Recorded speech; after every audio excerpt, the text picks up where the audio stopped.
So over the last decade or so, the big three North American automakers have obviously had some evolving to do with their own. I mean, fuel efficiency is a big criteria, and it's now legislated in certain rules that they must comply to within a few years. So they're all making strides toward making more fuel-efficient fleets. And Ford is one of the big three that's probably at the front end building new cars, innovative technologies. And here in Toronto at the Canadian International Auto Show, I'm going to speak to Steve Ross, who is an executive with Ford of Canada, and learn more about some of their strategies and see how they're dealing with the issues at hand regarding fuel efficiency and requirements to become a more fuel-efficient fleet overall.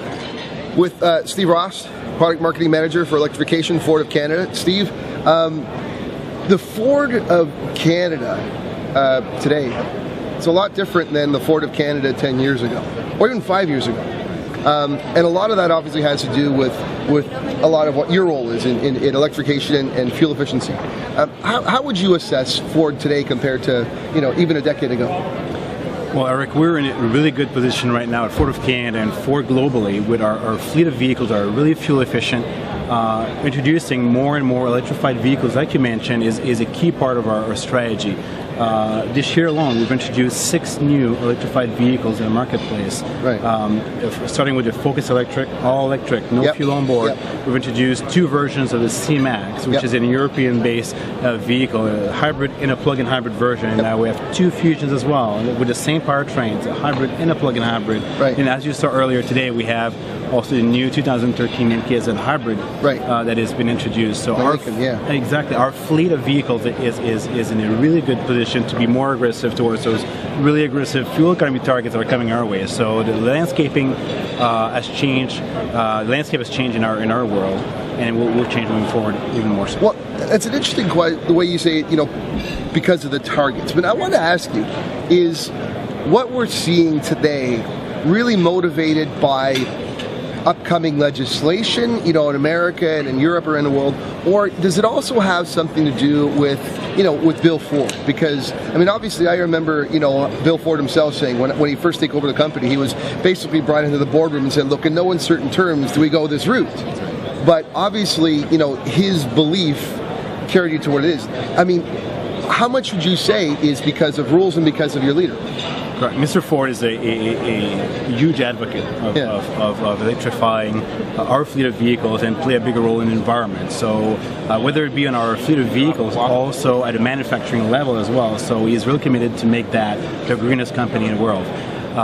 From a legislation standpoint, these are things that we can change. Right? So we can work with the legislature to make sure that whatever change you want to bring to legislature that are not damaging the environment from an economic standpoint. Right? So for each miles per gallon that we're saving in fuel, there's a cost associated to that. At some point, the consumer has to feel the cost, the additional cost of that technology. So we're trying to phase those technology introduction over a certain period of time, so the consumers are able to benefit from the better fuel economy and to offset the cost of the additional technology that we need to put in the vehicles, right? So it's a balancing act that we need to work with government to achieve.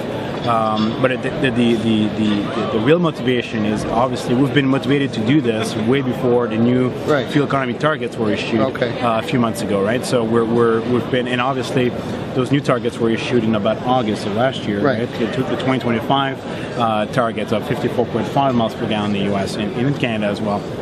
But obviously we had all these vehicles in the cycle plan way before that. So we have our self-motivation going for us, and we're obviously making improvement. Well, now let me ask you, one of the strategies that we saw that others have not is you take, with the Focus example, the Focus EV, you've taken an existing platform and you've put an electrified platform into it.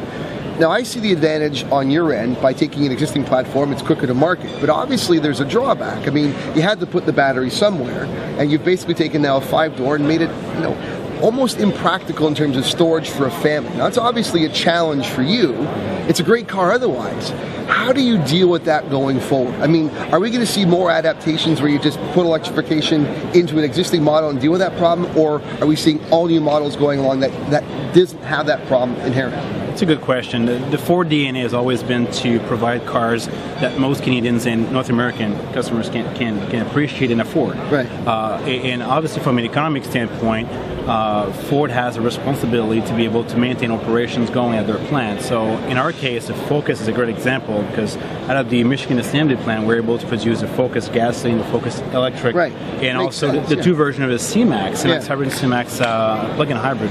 So we're able to mix manage market demands much faster and much easier than other competitors out there. So we haven't experienced any downtime per se at our plants across the U.S. or Canada because of that strategy, right? So, but it has its disadvantage. It does. Our market researchers are showing us that consumers are willing to make somewhat of a sacrifice and save on the cost of the vehicle per se, right? So in the case of the Focus Electric, there's a little bit of a sacrifice in the trunk area, but all the other components and the other dynamics of the driving enjoyment have been kept. The comfort, the technologic pieces in the vehicle, like my Ford Touch and the self-park assist, and all this has been preserved. So I think the overall experience for the consumer has been preserved, and that they're happy with the overall package. But there's obviously, back to your point, there's some sacrifices that we need to make, but most customers are willing to make the sacrifices. So what are we going to see? And I speak as a father of four. When am I going to see electrified technology in a vehicle?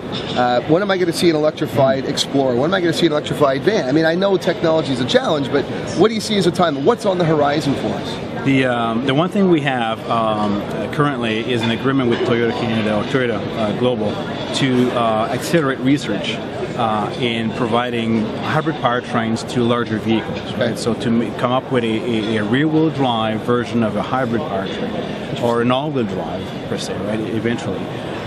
So those are the agreements that two powerhouses basically in the marketplace right now that have been really active in the hybrid sector are now putting their heads together to make happen over time.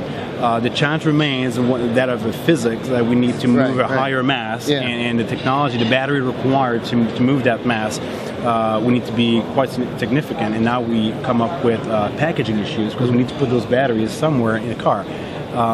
In a safe manner as well. So there's without giving up storage, right? Exactly. So we need to advance this act, but technology will advance over the years, and then eventually we'll get there. It's just a matter of time and a matter of researching this technology. We have 1,000 engineers, as you may know, at the Advanced Technology Center. I've been there. In Dearborn, that are solely working on trying to figure this puzzle out, right? So. Well, I guess then we should say we should meet again here in a couple of years' time and reassess where we're at to that point, right? Absolutely, it's been a pleasure. Well, thanks for talking to me. Thank you so much, Eric. Cheers. So in speaking with Steve Ross and hearing about Ford's overall vision towards building a greener, more fuel-efficient fleet, we understand that, hey, there's challenges along the way, and there's also vision behind it. Bill Ford's vision obviously is carrying them through, but so are legislation. Me personally, I don't care what motivates so long as they're getting there, as well as all other automobile manufacturers. We need to make those strides towards a better, more fuel-efficient, greener fleet for all manufacturers. Whatever they're doing, I hope it's replicated throughout the automobile industry. That's a good thing for all of us. At the Canadian International Auto Show in Toronto, Ontario, I'm Eric Novak. See you next time.